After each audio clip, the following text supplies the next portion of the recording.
Oi, Lais, hoje a Carol tá aqui para gravar a nossa 15ª videoaula da disciplina de português, tá? E eu vou iniciar colocando aqui a resposta da tarefa número 1 da página 73, ok? Na videoaula passada, nós iniciamos o módulo 22, onde nós estamos vendo uma entrevista que o Cláudio Fragata deu para o Jornal do Joca, e o entrevistador foi o Maurício, tá? Uma criança de 8 anos. Para a gente responder, né, as perguntas hoje das atividades escritas, eu vou reler essa entrevista com você, tá? Então, página 60, onde começa a nossa entrevista. Espero que você tenha conseguido entrar lá no Jornal do Joca e ver essa mesma entrevista lá. Olha só, um vencedor do Prêmio Jabuti. Na página 60 tem um resumo, né, sobre o escritor Cláudio Fragata. Por Maurício há 8 anos, que é quem escreveu, tá? Cláudio Fragata nasceu em Marília, no estado de São Paulo, em 25 de novembro de 1952 e é muito famoso por seus livros para crianças. Ele começou a escrever histórias com 7 anos e algumas têm personagens que são animais, como macacos e gorilas. Cláudio venceu o prêmio Jabuti em 2013 com o livro Alfabeto Escalafobético, em que cada letra representa e conta sobre um animal em forma de texto. Por exemplo, o E tem uma tromba saindo dele. O prêmio Jabuti é uma competição muito famosa, considerada a maior de livros brasileiros. Ele ainda escreve livros e atualmente está produzindo A África que Você Fala, que mostra as palavras de origem africana usadas no Brasil. O repórter mirim, né, Maurício, de 8 anos, entrevistou Cláudio Fragata. Confira a seguir. Então agora a gente vai ver a entrevista. Primeira pergunta, né? Já vemos aqui que as perguntas estão destacadas com a letra em negrito, né, preto mais escuro. Então na página 61, primeira pergunta. De quais brincadeiras de criança você gostava? E quais foram usadas nos seus livros? A resposta dele. Meu maior passatempo era brincar com brinquedos, mais do que jogar bola, brincar de peteca, esconde-esconde. E todos os meus brinquedos eram de animais. Depois que eu voltava da escola, eu ia brincar com meus bichos, e os animais aparecem muito na minha obra. Segunda pergunta. O que levou você a ser escritor de livros para crianças? Em um momento da minha vida, eu descobri que não sabia fazer outra coisa além de escrever. Era a única coisa que eu tinha certeza que fazia bem. Não tinha definido o que iria escrever para as crianças, apenas que queria escrever livros. Aí foi um processo natural. As coisas foram acontecendo. O primeiro livro que publiquei era dirigido para crianças e ele fez razoável sucesso. Naquele mesmo ano, outras editoras me encomendaram livros e o público infantil me faz muito feliz. Terceira pergunta. Conte sobre o livro Alfabeto Escalafobético que venceu o prêmio Jabuti. A ideia, na verdade, veio da editora Jujuba, quando eles pediram que eu fizesse um livro sobre alfabeto. E eu não gostei muito da ideia, achei sem graça, muitos autores já tinham feito livros com alfabeto, vou fazer mais um? Foi o que pensei. Então, sugeri fazer um livro sobre alfabeto, diferente de todos que já tinham sido feitos. Página 62. Queria usar todas as formas poéticas, poesia concreta, poesia visual. Eu queria fazer um trabalho livre e diferente. A poesia concreta é uma poesia que brinca com os sons das palavras. A letra E do livro, por exemplo, tem uma tromba de elefante. Aí tem uma brincadeira sonora com as palavras. Para mim, criação tem tudo a ver com liberdade. Se você não é livre para criar, fica muito difícil. E eu sempre quero que um livro seja diferente do outro. Quais livros, né? Quantos livros você escreveu? Eu não fico contando, mas com certeza mais de 30. De todos os livros que você já escreveu, qual é o seu favorito? É muito difícil dizer de quais dos meus livros eu gosto mais. Livro é como se fosse filho. É muito difícil para um pai escolher um filho favorito, não é?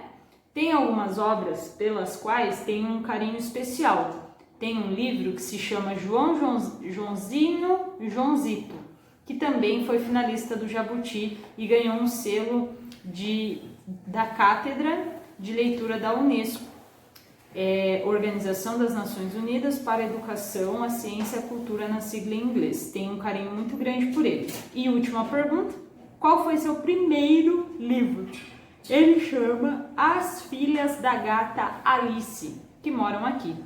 Nele, as crianças da história estão lendo Alice no País das Maravilhas e as filhas da gata da Alice saltam do livro e vão viver com as crianças. Elas ficam em dúvida se devem devolver os animais para o livro ou ficar com eles.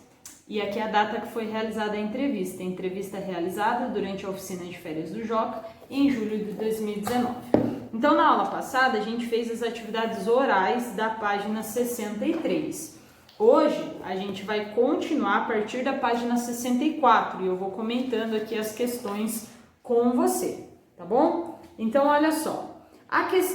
Da questão 7 à questão 11, né, nós vamos encontrar todas as respostas lá no texto. Então, a cada pergunta, nós temos que voltar lá para encontrar a resposta, tá? Primeira pergunta, né?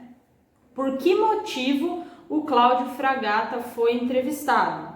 Então, aqui a gente tem que lembrar do que ele faz, né? O que ele é. E aí você vai saber colocar essa respostinha aqui. A 8. Qual é o assunto principal das perguntas do entrevistador, né? Todas as perguntas estão relacionadas a algo que ele produz. Então você coloca aqui. A 9. Qual livro de Cláudio ganhou o prêmio Jabuti? Qual o assunto dele? Isso daí tá lá no texto, né? Na primeira, segunda, terceira pergunta, tá? A 10. Depois de Alfabeto Escalafobético, que livro de Cláudio deverá ser publicado? Esse aqui tá na página 60, tá? Que fala lá no comecinho da entrevista o livro que ele ainda está escrevendo. Aí na página 65 temos a 11, tá? A questão 11, ela traz aqui a capa do livro e algumas perguntinhas sobre ele. Então a gente vai observar a capa para responder. Primeira, copie o trecho da entrevista em que o entrevistador pede para Cláudio falar sobre o livro. Então, é a terceira pergunta, você vai copiar aqui. O subtítulo do livro é Um Abecedário Poético. O que é um abecedário? Abecedário, Lais, é o mesmo que alfabeto, tá? Então, você só vai colocar aqui a mesma coisa. E a letra C é muito legal, porque você vai escolher uma letra do alfabeto e você vai fazer como no livro, né? No livro ele escolhe uma letra e aí ele, de forma criativa, coloca arte, né, nessa letra. Por exemplo, a letra E de elefante tem uma tromba que sai dela. Por exemplo, a letra S pode estar em formato de serpente. A letra C pode estar em alguma parte da casa, né? Então você vai pensar em palavrinhas que possam se associar à letra que você escolheu e fazer um desenho aqui, ok? Essas são as atividades. Agora, na página 66, nós temos o trocar ideias, tá? O trocar ideias aqui, ele é bem legal, porque vai trazer algumas perguntas, né, que você vai responder, aí você pode responder para quem está te ajudando. Olha só, qual é o título do primeiro livro da história que você leu? Você se lembra qual foi o primeiro livro que você leu? Qual é o nome do autor? Se você se lembra, você vai comentar. 2. A história desse livro era sobre o quê? Aí você pode contar para quem está te ajudando sobre o que é. 3. Qual livro que você leu e mais gostou e por quê? Qual foi o livro que você mais gostou de ler na vida? Por quê? E 4. Atualmente você está lendo algum livro? Se sim, qual? Aí nós temos o Venha Conhecer, que traz 2 livros. O do Cláudio Fragata, que é o que a gente viu na entrevista, e o da Júlia Donaldson, que se chama Apertada e Sem Espaço. Um livro muito legal também e fica aí uma dica para você ler, tá bom? Agora, na página 67, nós vamos iniciar o estudo da língua, tá? O estudo da língua é um conteúdo muito importante que a gente vai ver aqui. Essa aula vai retomar 2 assuntos que já foram estudados no caderno 1. Um é o ponto de interrogação, que é esse sinal aqui, ó, o ponto de interrogação, tá? Então, vamos iniciar por ele, olha só. O ponto de interrogação. Você percebeu que a maioria das frases de um entrevistador termina com ponto de interrogação. Nós já estudamos que esse sinal aqui se chama ponto de interrogação e ele é usado para indicar uma pergunta, tá? Então nós vamos usar esse sinal. Olha aqui o exemplo, né? Eu trouxe aqui duas frases escritas, é a mesma frase, mas o que muda é a pontuação final. A primeira frase: a entrevista já terminou, né? Eu vou ler dessa forma, ponto final. Agora a segunda termina com interrogação, então é uma pergunta. Aí eu vou ler: a entrevista já terminou? Olha a segunda: Cláudio ganhou o prêmio Jabuti. É uma afirmação, ponto final. Agora com ponto de interrogação: Cláudio ganhou o prêmio Jabuti? Então toda vez que esse sinalzinho aqui de interrogação aparece no final de uma frase, é porque essa frase é uma pergunta. Então vamos lá. As atividades aqui são bem legais. Ó, crie perguntas para as seguintes respostas. Nós temos a resposta. A resposta é: Cláudio Fragatta é um escritor. Como poderia ser a pergunta? Eu vou dar alguns exemplos e daí você escolhe qual você quer. Perguntas possíveis seria: quem é Cláudio Fragatta? Ou o que faz Cláudio Fragatta? Ou o que Cláudio Fragatta é, né? Porque a resposta daí seria exatamente a alternativa A. B. Cláudio Fragatta nasceu em Marília. Qual seria a pergunta? Onde Cláudio Fragatta nasceu? C. Cláudio Fragatta começou a escrever história quando tinha 7 anos. Pergunta possível: quando Cláudio Fragatta começou a escrever? Ou com que idade, né, ele começou a escrever? Lembrando que cada opção que você escolher tem que colocar a interrogação no final. D. O maior passatempo de Cláudio Fragatta era brincar com brinquedos. Pergunta possível: qual era o maior passatempo de Cláudio Fragatta? Aí você pode colocar aqui, só não esquecendo que a interrogação tem que aparecer em todas as perguntas. Página 68. Palavras com til, M ou N em final de sílaba. Nós já estudamos também. O til é usado sobre a vogal A e O para indicar que o som representado por elas é nasal, né?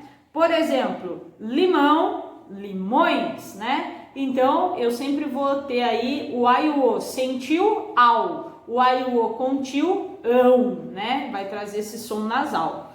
As letras M e N, depois da vogal e em final de sílaba, alteram o som das palavras. Por exemplo, ata, se eu coloco N, fica anta. Sabe, se eu coloco N, o M fica samba. E baba, se eu acrescento M, fica bamba. Então, olha aqui, lembrando, né? O M, depois de vogal no final de sílaba, é usado antes de P e B. E o N é usado em todas as outras consoantes que não são P e B. Primeira atividade da página 68. Você vai pegar, pode ser um lápis de cor ou lápis de escrever mesmo, e você vai contornar as palavras com til que aparecem nesse trecho da entrevista. Então, você vai ler esse trecho aqui e toda palavra que tem til você vai circular. Página 69, atividade 2. Escreva 4 palavras que rimam com João, ou seja, que vão terminar com ão também. Um exemplo: caminhão. 3. Acrescente M ou N após a vogal em destaque, tá? Então, olha só, nós temos aqui a palavra cota e a vogal em destaque é o O. Então, você vai ter que acrescentar N ou M antes dele. Lembrando que você sempre vai ter que observar a próxima sílaba, né? Porque se for P e B, você vai pôr M. Se for outra consoante, você vai pôr N, tá? Em todas as palavrinhas aqui. E 4, copie as palavras acrescentando o til à vogal A. Então, espia, quando a gente copia e acrescenta o til, vai ficar espiã. E aí você vai fazer isso com todas as outras palavrinhas, tá? E aí, para finalizar a aula de hoje, tarefinha de casa, tarefinha 2. Você vai copiar a pergunta da entrevista publicada no Jornal do Joca Digital que você considera a mais interessante e responder como você sabe que é uma pergunta. Então, você vai escolher uma das perguntas da entrevista, copiar ela aqui e depois escrever como você sabe que ela é uma pergunta. E tarefinha 3, da página 73 também, faça uma pergunta para cada uma das afirmações a seguir, igualzinho na que a gente viu, né? A gente tem a resposta na afirmação e você vai criar a sua pergunta, ok? Espero que você tenha gostado dessa videoaula. Um beijão e até a próxima!